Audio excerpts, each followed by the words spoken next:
Greetings, my friend. Welcome back to my YouTube channel. I'm Matt Schifferly with another video to help you be fit and live free. And today I'm exploring 4 mindsets or philosophical perspectives that I find are very common and prevalent, especially with beginners when they're starting on their fitness, calisthenics, or weight loss journeys. But nonetheless, these things can rear their ugly head at any point in one's training career that not only perpetually holds you back in getting what you want, but also can drastically increase the amount of chronic stress you're having on body, mind, and lifestyle. So we start off with the mother of all of these perspectives, which is the classic black and white thinking, or a all or nothing approach. And it's understandable where this one comes from because it's this idea that there's this right way to do everything and therefore everything else is completely wrong. But diet and exercise, like many things in life, is a much more nuanced sort of undertaking with a lot of gray area to it. And most things aren't necessarily right or wrong, it's just more about how useful it is in different circumstances. Take, for example, the debate over volume and training.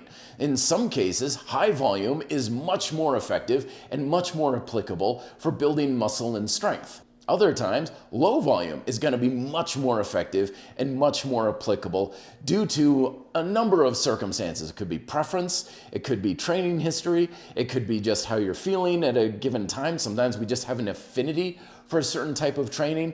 But when we engage the expert opinions and stuff, it's like, which one's the one correct way to do things? Then you find yourself feeling like you gotta take sides. And not only is that just going to erase you from the nuance and say maybe you're better off somewhere in the middle, but you're inevitably going to be on one side or the other when you probably should make a switch from time to time. The second mentality that I find, and again, beginners usually fall for this, but anyone can, especially if they're trying something new, is what I call the moving mountains mentality. And the moving mountains mentality is this idea where no matter what you're doing, especially in your workouts, that you've got to make massive, big, huge things happen in your workout. Or you have to have some sort of a dietary habit or something where you feel like in a single meal or during a single day, you're making some sort of significant progress.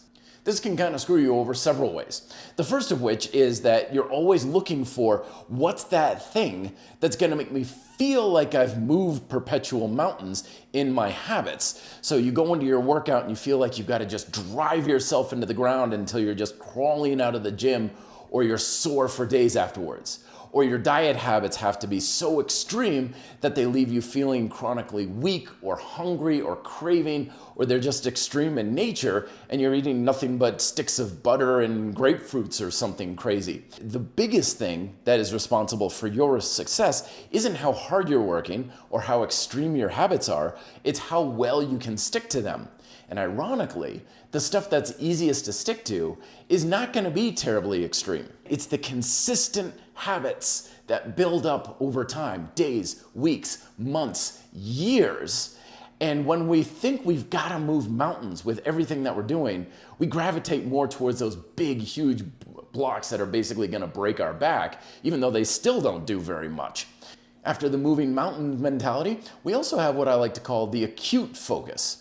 And the acute focus is basically looking at a very acute period of time or habit and thinking that it does more, that it's more important than it is. Case in point, someone may email me and say, oh my gosh, I went out last night and I just ate a whole bunch of junk food. How do I undo the damage? Or, okay, today's a rest day from my workouts and I'm working out every other day, but today, so how should I change my diet in order to not lose any ground or to make sure I don't get fat today? In the acute sense, it feels like these things are pretty significant, but in the grand scheme of things, they're actually so trivial they're not even really worth worrying about.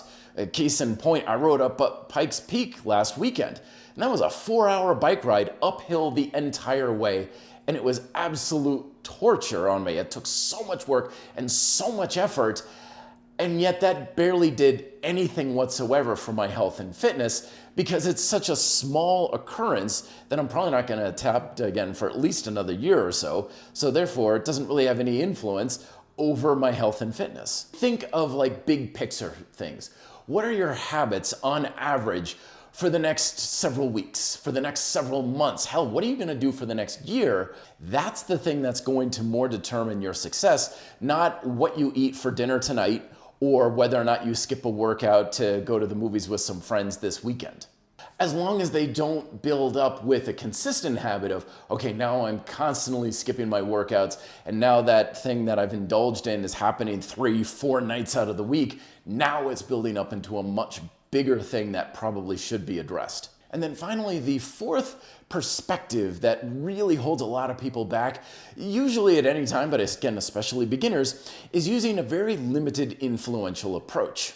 Usually this comes from when people are looking for the one thing that's going to be responsible for the results. Like if you're looking to lose weight and you're like, okay, is it fat? Or is it sugar? Or is it burning fat in a certain heart rate zone? And that's not to say that these things are not important, because they are, but again, the things that you're trying to accomplish, the big stuff, I want to build up my body, I want to lose weight and stuff, these are not the result of a single thing that you're doing or a single influence. There are many things that all stack up and compound on top of itself. So when you're looking at basically saying, okay, I'm gonna lose weight and my sole thing I'm focusing on is sugar or processed foods or volume of training or whatever the thing may be, that thing is important, but it's not that important because it can only carry so much influence over the physiological process that's truly responsible for your results. A much easier and more effective approach is a multi-influential approach, where you don't rely on any one single thing. And not only does that give you much better results, but it's so much easier on mind, body, and lifestyle. Again, a multi-influential approach means that you've got lots of things that collectively add up to a much bigger result, but you don't have to take anything to an extreme, so you're not stressing out mind, body, and lifestyle very much because all of it's relatively easy to maintain.